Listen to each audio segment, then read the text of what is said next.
The Flash series under Joshua Williamson has really taken the time to follow the character of Barry Allen and see the fictional speedster as a fleshed out person. What he believes in, what he holds on to, what he's proud of, what he regrets. From the very first Rebirth issue of The Flash, Williamson sets up a sort of thesis for his series by having the issue begin and end with a crime scene that Barry is confident about solving. The issue makes a point to underline both Barry Allen and his alter ego as The Flash as being a hopeful and comforting icon for his colleagues and the public. However, the last lines of the issue are meant to kick off and set the tone for the rest of Williamson's series to come. That despite all of Barry's cheerful optimism, it doesn't mean he's incapable of making mistakes. From this establishing issue, Williamson has gone on to explore the character of Barry Allen and the public figure of the Flash, when, despite the most sincere of intentions, they go on to make mistake after mistake. From public blunders to interpersonal regrets, to deeply seated guilt that only Barry truly knows about. We watch the Flash trip, fall, and still try his best to get back up again. I want to stress that these mistakes that Barry makes are largely a consequence of his own actions, and he's conscious of his culpability in these issues as well. I'm bringing up all of this, the establishing tone of the series, the cheerful optimism of the protagonist, and the motif of making mistakes, to provide the context behind what's been going on before Williamson's fourth volume of the series, Running Scared.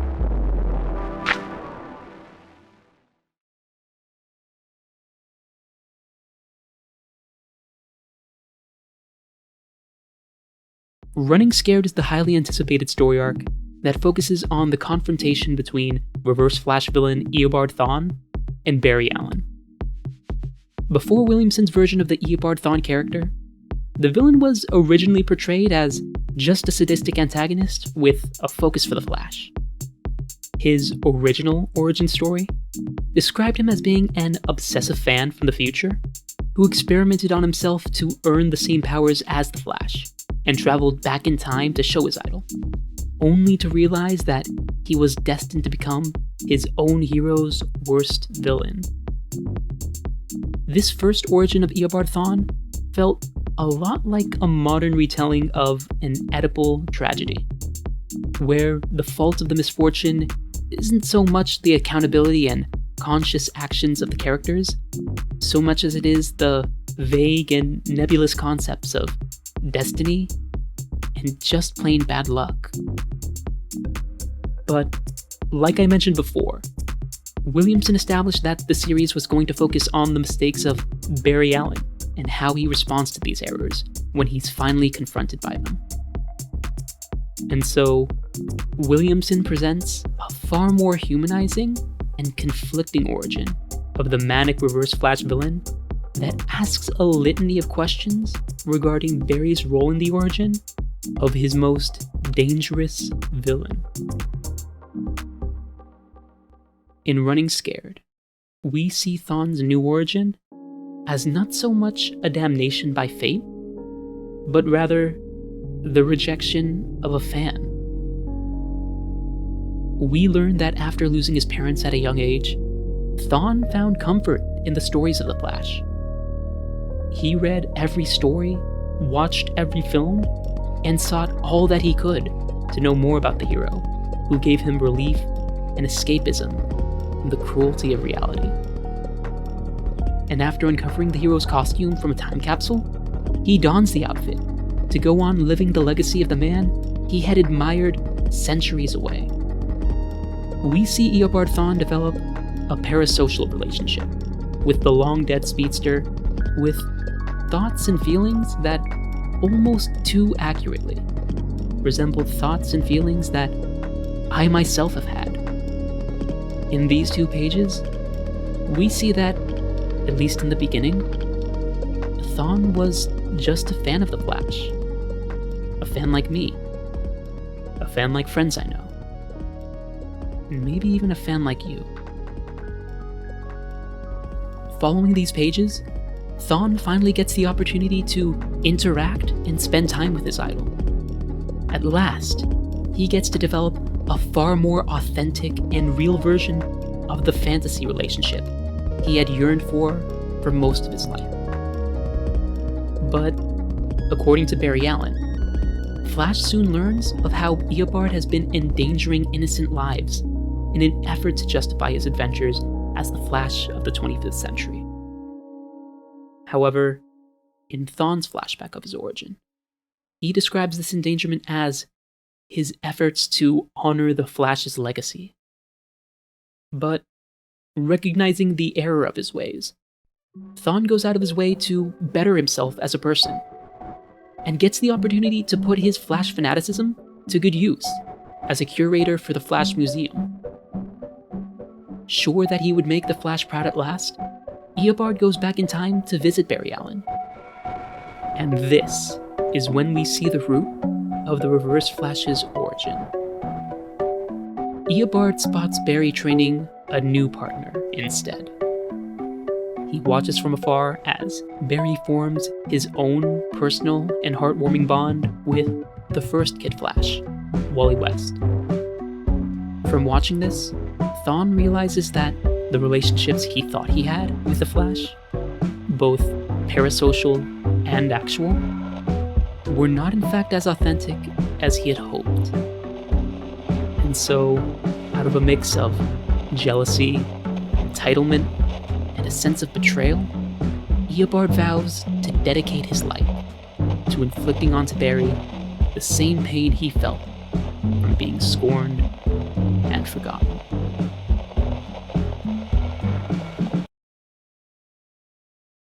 What fascinates me so much about the Running Scared story arc is how, at least in my opinion, Williamson characterizes Eobard Thawne in such a way that almost too accurately resembles the character of many toxic fans. For example, throughout the arc, we're presented with an anonymous narration that's presumably being given by Thawne. In these scenes, we get a far more personal look at how he perceives both the Flash and his relationship with the hero. Particularly because he very frequently speaks to the reader, trying to develop a sense of camaraderie for both being fans of the Flash.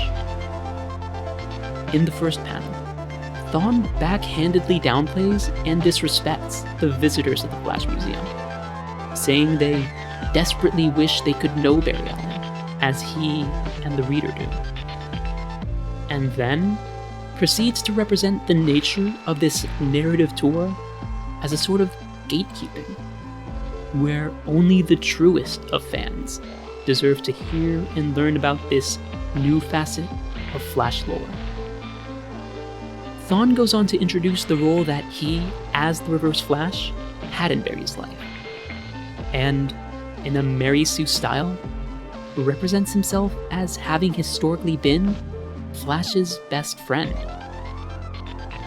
From this single page, Williamson helps us see just how entitled and disconnectedly ingrained his toxicity is with regard to his admiration for the Flash.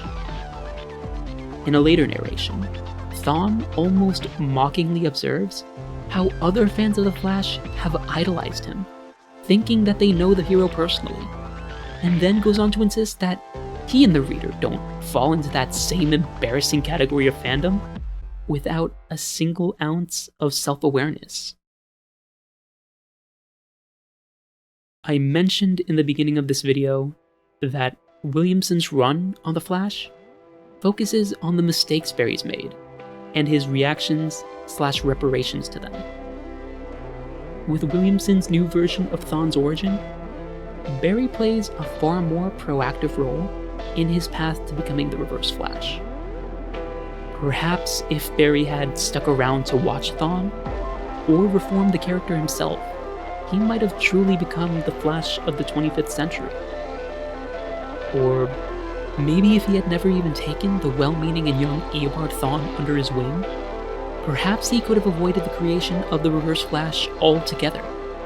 It's never explicitly stated, but keeping with the motif of Barry Allen making mistakes, it's heavily implied that Thawne, as the Reverse-Flash, is one of those mistakes.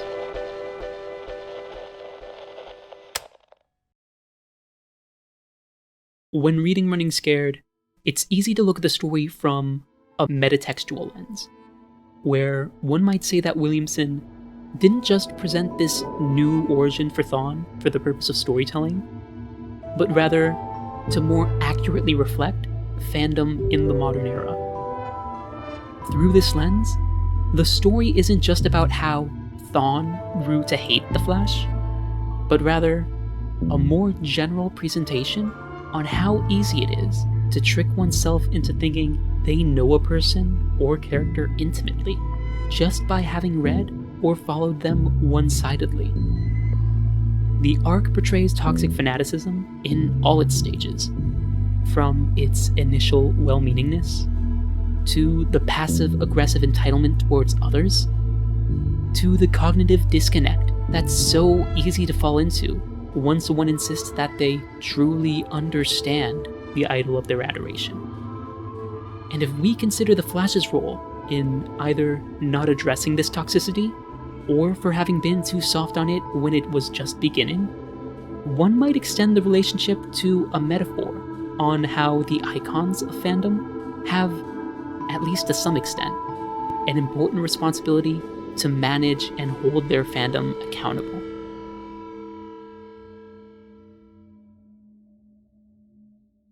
When looking at the story through this fan-to-fandom lens, the story does an excellent job of representing the toxic relationship, but doesn't necessarily provide a framework with which to address toxicity as a whole.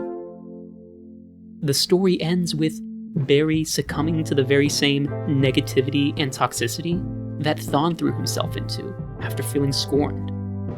And Thawne, the metaphorical manifestation of fan toxicity, is eviscerated at a molecular level out of retribution from Iris for having kidnapped her and beaten Wallace West within an inch of his life. And Barry is ultimately left alone, without any friends or any support. Despite showing us what toxic fandoms look like, the story doesn't quite answer the question, how do we address toxicity in our fandom? Instead, the most it does is just serve as a cautionary tale, a reminder as to why it's important that fans, communities, and even icons of adoration be conscious of ourselves, considerate of our actions, and reflect upon whether or not we're being healthy about our love. It's probably asking too much of most any writer to give those sorts of answers, assuming that Williamson consciously wrote the story with these thoughts of fandom in mind. But I do think it's an important idea to consider. Viewing the story through this lens, it's not perfect, but it definitely helps illustrate the tragedy that can come from fanatic fandom sometimes.